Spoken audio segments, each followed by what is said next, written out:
Hi hello ನಮಸ್ಕಾರ ನನ್ನ ಎಲ್ಲ ಪ್ರೀತಿಯ ಯೂಟ್ಯೂಬ್ ಫ್ಯಾಮಿಲಿಗೆ ಹೇಗಿದ್ದೀರಾ ಎಲ್ಲರೂ ಚೆನ್ನಾಗಿದ್ದೀರಾ ಅಂತ ಭಾವಿಸ್ತಾ ನಾವು ಕೂಡ ಚೆನ್ನಾಗಿದ್ದೀವಿ ನೋಡಿ. ಇವತ್ತು ತರಣಿಕಾಯಿ ಬಿಡಿಸೋಣ ಅಂತ ಹೊಲಕ್ಕೆ ಬಂದಿದ್ದೀವಿ.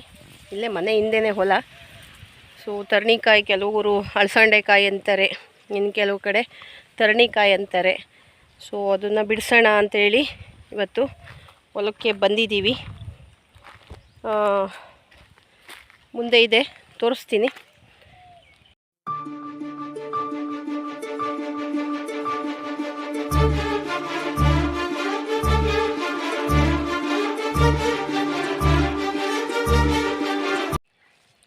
ನೋಡಿ ಇಲ್ಲಿ ಕಾಣಿಸ್ತಿದೆಯಲ್ಲ, ಇದೇ ತರಣಿ ಗಿಡ. ನೆನ್ನೆ ಆಲ್ರೆಡಿ ಸ್ವಲ್ಪ ಬಿಡಿಸ್ಬಿಟ್ಟು ನಮ್ಮ ಮಾವ ಅವರು ನಮ್ಮ ಮನೆಯವರು ಇವತ್ತು ಹಸುಗಳನ್ನೆಲ್ಲ ಕಟ್ಬಿಟ್ಟಿದ್ದಾರೆ. ಸೊ ಇನ್ನೂ ಸ್ವಲ್ಪ ಇದೆ, ಅದನ್ನೆಲ್ಲ ಇವತ್ತು ಸ್ವಲ್ಪ ಬಿಡಿಸ್ಕೋಬೇಕು. ಸೊ ದಯವಿಟ್ಟು ಯಾರ್ಯಾರೆಲ್ಲ ನನ್ನ ಚಾನಲನ್ನು ಹೊಸ್ದಾಗಿ ನೋಡ್ತಾ ಇರೋರು ಸಬ್ಸ್ಕ್ರೈಬ್ ಮಾಡ್ಕೊಂಡು ಸಪೋರ್ಟ್ ಮಾಡಿ. ಆಲ್ರೆಡಿ ಸಬ್ಸ್ಕ್ರೈಬ್ ಆಗಿರೋರು ಲೈಕ್ ಮಾಡಿ, ಶೇರ್ ಮಾಡಿ, ಕಮೆಂಟ್ ಮಾಡಿ. ನಮ್ಮ ಹಳ್ಳಿ ಜೀವನ ಇದು. ಬನ್ನಿ ಇವಾಗ ಸ್ಟಾರ್ಟ್ ಮಾಡೋಣ ತರಣಿಕಾಯಿನ ಬಿಡಿಸೋದ.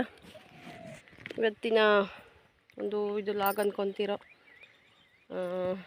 ಇಲ್ಲ ಹಳ್ಳಿ ಸೊಗಡು, ಹಳ್ಳಿ ಜೀವನ ಅಂದ್ಕೊತೀರೋ, ಇದು ನಿಮಗೆ ಬಿಟ್ಟಿದ್ದು. ಓಕೆ, ಸ್ಟಾರ್ಟ್ ಮಾಡೋಣ.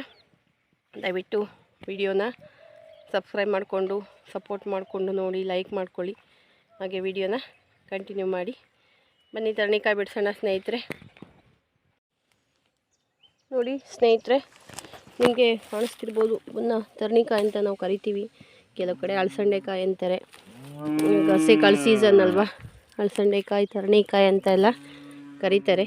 ನಮ್ಮ ತವ್ರ ಮನೆ ಕಡೆ ಇದನ್ನು ಅಳಸಂಡೆಕಾಯಿ ಅಂತೀವಿ.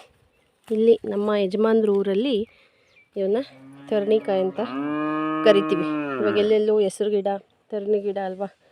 ಸೊ ನಾವು ಕೂಡ ಬಿಡಿಸೋಣ ಅಂತ ಬಂದಿದ್ದೀವಿ, ಬಿಡಿಸ್ತಾ ಇದ್ದೀವಿ. ನೋಡಿ, ಈ ಕಾಳುಗಳೆಲ್ಲ ಬಂದಂತಹ ಸಂದರ್ಭಗಳಲ್ಲಿ ನಾವು ಬಿಡಿಸಿ ರೈತರುಗಳು ಅವನ್ನೆಲ್ಲ ಕ್ಲೀನ್ ಮಾಡಿಕೊಂಡು ಕೂಡಿಟ್ಕೊತೀವಿ. ನೋಡಿರಿ, ಇದೆ ತರಣಿಕಾಯಿ, ನೋಡ್ತಾ ಇದ್ದೀರಾ ಅಲ್ವಾ. ನೋಡಿ ಫ್ರೆಂಡ್ಸ್, ನಾನು ನಮ್ಮಪ್ಪ ಅಂದರೆ ನಮ್ಮ ಮಾವ ಅವರು ತರಣಿಕಾಯನ್ನು ಬಿಡಿಸ್ತಾ ಇದ್ದೀವಿ. ನೋಡಿ, ಇದು ನಮ್ಮ ರೈತರ ಒಂದು ಸ್ಥಿತಿಗತಿ. ನೋಡಿ, ಹೀಗೆಲ್ಲ ಮಾಡಿ ಇಷ್ಟೆಲ್ಲ ಕಷ್ಟಪಟ್ಟು ಒಂದೊಂದು ಸರಿ ಬೆಳೆಗಳನ್ನ ಬೆಳಿತೀವಿ. ನಾವು ಬೆಳೆದು ಇನ್ನೇನು ಮಾರ್ಕೆಟಿಗೆ ಹಾಕಬೇಕು, ಒಂದೊಂದು ಸರಿ ರೇಟೇ ಸಿಗಲ್ಲ. ಈ ಥರ ಸಮಸ್ಯೆಗಳು ನಮ್ಮ ರೈತರ ಒಂದು ಸಮಸ್ಯೆಗಳು. ಆದರೂ ಪ್ರತಿಯೊಂದಕ್ಕೂ ಅಂಗಡಿಗೆ ಹೋಗೋಕ್ಕಾಗಲ್ವಲ್ಲ. ಬೇಳೆ ಕಾಳುಗಳು ಈ ಥರದ್ದೆಲ್ಲ ಯಾವ್ಯಾವ ಸೀಸನ್ನೆಲ್ಲ ಬೆಳಿಬೇಕು ಆವಾಗ ಬೆಳೆದ್ಬಿಟ್ಟು ನಾವು ಕೂಡಿಟ್ಕೊಳೋ ಒಂದು ಪ್ರೋಸೆಸ್ಸನ್ನು ಮಾಡ್ತೀವಿ ಸ್ನೇಹಿತರೆ. ನೋಡಿ, ನಾವಿವತ್ತು ತರಣಿಕಾಯನ್ನು ಬಿಡಿಸ್ತಾ ಇದ್ದೀವಿ. ಇದು ನಮ್ಮ ಮಾವ ಅವರು. ನೋಡಿ, ಹಸುಗಳ್ನು ಕೂಡ ಇಲ್ಲೇ ಕಟ್ಕೊಂಡ್ಬಿಟ್ಟಿದ್ದೀವಿ ನೆನ್ನೆ ಬಿಡಿಸಿರೋ ಜಾಗಕ್ಕೆ. ನೋಡಿದ್ರಲ್ಲ ಸ್ನೇಹಿತರೆ, ಮನೆ ಹಿಂದೆನೇ ಹೊಲ ಇರೋದ್ರಿಂದ ಸೊ ನಮಗೆ ಅಷ್ಟು ಸಮಸ್ಯೆ ಇಲ್ಲ.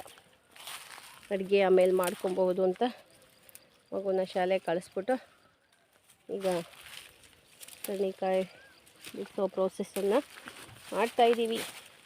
ದಯವಿಟ್ಟು ಯಾರ್ಯಾರು ರೈತರಿದ್ದೀರೋ, ಯಾರ್ಯಾರು ರೈತರು ಯೂಟ್ಯೂಬರ್ ಇದ್ದೀರೋ ನಮಗೂ ಕೂಡ ಸಪೋರ್ಟ್ ಮಾಡಿ, ಸಬ್ಸ್ಕ್ರೈಬ್ ಮಾಡ್ಕೊಳ್ಳಿ, ಲೈಕ್ ಮಾಡಿ. ನಾವು ಕೂಡ ರೈತರ ಮನೆ ಮಕ್ಕಳೇ. ನಮ್ಮ ರೈತರ ಕಷ್ಟ ನಿಮಗೂ ಗೊತ್ತಲ್ವ ಸ್ನೇಹಿತರೆ. ನೋಡಿ, ನಮ್ಮ ಮೇಕೆ ಮರಿನೂ ಬಂದಿದೆ, ನಾವು ಬಿಡಿಸ್ತಾ ಇದ್ದೀವಿ. ಅದು ಕಾಯಿನೇ ತಿಂತಿದೆ. ಈಗ ಏನಾರು ಅದು ಕೆಣಕಕ್ಕೆ ಹೋಗ್ಬಿಟ್ರೆ ನಮ್ಮನ್ನೇ ಬಂದು ಗುದ್ದು ಬಿಡುತ್ತೆ. ನೋಡಿರಿ, ಏಯ್ ಕರಿಯ, ನೋಡಿ ಹೆಂಗೆ ತಿಂತಿದೆ. ಈಗ ಡಿಸ್ಟರ್ಬ್ ಮಾಡಬೇಕು, ಅದಕ್ಕೆ ಹೆಂಗೆ ಗುದ್ದದ್ದು ಗೊತ್ತಾ. ನಡಿ ಆ ಕಡೆ. ಓಕೆ ಸ್ನೇಹಿತರೆ, ಮತ್ತೊಂದು ವಿಡಿಯೋದೊಂದಿಗೆ ಮತ್ತೆ ನಾನು ನಿಮ್ಮನ್ನೆಲ್ಲ ಭೇಟಿ ಆಗ್ತೀನಿ. ಅಲ್ಲಿವರೆಗೂ ನಗ್ತಾಯಿರಿ, ಖುಷಿಯಾಗಿರಿ. ಹೀಗೆ ನನ್ನ ಅಕೌಂಟನ್ನು ಫಾಲೋ ಮಾಡಿಕೊಂಡು ದಯವಿಟ್ಟು ಸಪೋರ್ಟ್ ಮಾಡಿ. ನಾನು ನನ್ನ ಒಂದು ಚಾನಲಲ್ಲಿ ರೆಸಿಪೀಸು ನಮ್ಮ ಹಳ್ಳಿ ಬಗ್ಗೆ ತರ್ತಾ ಇರ್ತೀನಿ. ಮತ್ತು ಕೆಲವೊಂದು ಟಿಪ್ಸ್ ಕೊಡ್ತೀನಿ, ಹೆಲ್ತ್ ಟಿಪ್ಸು ಮತ್ತು ಬ್ಯೂಟಿ ಟಿಪ್ಸ್ ಈ ಥರದ್ದೆಲ್ಲ ಕೊಡ್ತಾ ಇರ್ತೀನಿ. ಹಾಗೆ ನಮ್ಮ ಹಳ್ಳಿನ ತೋರಿಸ್ತಾ ಇರ್ತೀನಿ, ಹಳ್ಳಿ ಆಚರಣೆಗಳನ್ನೆಲ್ಲ. ಸೊ ದಯವಿಟ್ಟು ಸಪೋರ್ಟ್ ಮಾಡಿ, ದಯವಿಟ್ಟು ಲೈಕ್ ಮಾಡ್ಕೊಳ್ಳಿ ವಿಡಿಯೋಗೆ. ಧನ್ಯವಾದಗಳು.